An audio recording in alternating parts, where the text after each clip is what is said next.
Hello दोस्तों, आज की इस वीडियो में हम बात करेंगे उत्तराखंड के चमोली जनपद में स्थित वंशी नारायण मंदिर के बारे में।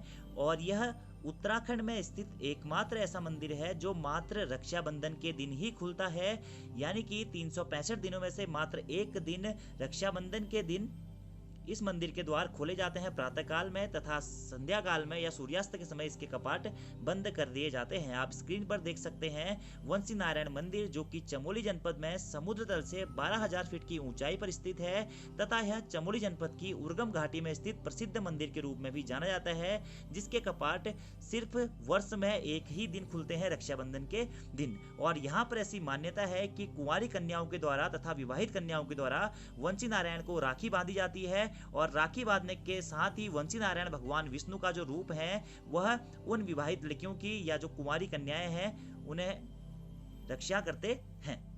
और सूर्यास्त के बाद मंदिर के कपाट एक साल के लिए बंद कर दिए जाते हैं। अगर दोस्तों आप चमोली के वंशी नारायण मंदिर में जाना चाहते हैं तो चमोली जिले के उच्च हिमालयी क्षेत्र में स्थित वंशी नारायण मंदिर तक पहुंचना बिल्कुल आसान खेल नहीं है। जिला मुख्यालय गोपेश्वर से उर्गम घाटी तक वाहन से पहुंचने के बाद आगे आपको 12 किलोमीटर का पैदल सफर तय करना पड़ेगा, और 5 किलोमीटर दूर तक फैले मखमली घास के मैदानों को पार कर आपके सामने नजर आता है वंशी नारायण मंदिर, जो कि पहाड़ी शैली या कत्यूरी शैली में निर्मित माना जाता है। और लगभग 10 फुट ऊंचा यह मंदिर, जिसमें भगवान विष्णु की चतुर्भुज मूर्ति विराजमान है। परंपरा के अनुसार यहाँ के मंदिर के पुजारी राजपूत हैं, और वर्तमान पुजारी कलगोट गांव के बलवंत सिंह रावत ऐसा कहते हैं दोस्तों कि वामन अवतार धारण कर भगवान विष्णु ने दानवीर राजा बलि का अभिमान चूर कर उसे पाताल लोक भेजा। बलि ने भगवान से अपनी सुरक्षा का आग्रह किया। इस पर श्री हरि विष्णु स्वयं पाताल लोक में बलि के द्वारपाल हो गए। ऐसे में पति को मुक्त कराने के लिए देवी लक्ष्मी पाताल लोक पहुंची और राजा बलि के राखी बांधकर भगवान को मुक्त कराया। साथ ही दोस्तों किंवदंतियों के अनुसार पाताल लोक से भगवान इसी मंदिर में प्रकट हुए थे, इस कारण इसे वंशी नारायण मंदिर के रूप में भी जाना जाता है। इसकी एक अन्य कथा और भी है। मान्यता है कि इस मंदिर में देव ऋषि नारद 364 दिन भगवान नारायण की पूजा अर्चना करते हैं, और यहाँ पर मनुष्यों को पूजा करने का अधिकार सिर्फ एक ही दिन के लिए है। तो दोस्तों ये है 2020।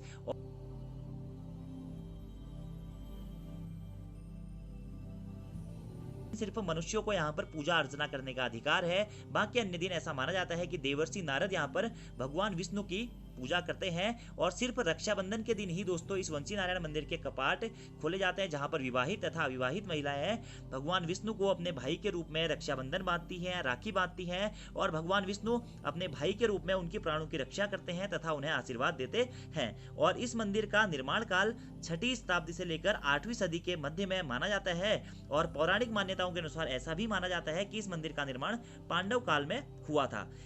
इस मंदिर को कत्यूरी शैली में बनाया गया है, और 10 फीट ऊंचे मंदिर में का जो गर्भ है वह भी वर्गाकार है, तथा यहाँ पर भगवान विष्णु के चतुर्भुज रूप की पूजा की जाती है। साथ ही साथ इस मंदिर की खास बात यह भी है कि इस मंदिर की प्रतिमा में भगवान नारायण और भगवान शिव दोनों के दर्शन ही होते हैं। इस कारण भी यह प्रसिद्ध मंदिर काफी प्रसिद्ध माना जाता है। मनुष्यों को दोस्तों इस मंदिर में सिर्फ एक ही दिन पूजा करने का अधिकार है, जिसके पीछे एक महत्वपूर्ण कथा यह मानी जाती है कि एक बार राजा बलि ने भगवान विष्णु से आग्रह किया कि वह उनके द्वारपाल बने। भगवान विष्णु ने राजा बलि के इस आग्रह को स्वीकार कर लिया तथा वह राजा बलि के साथ पाताल लोक चले गए।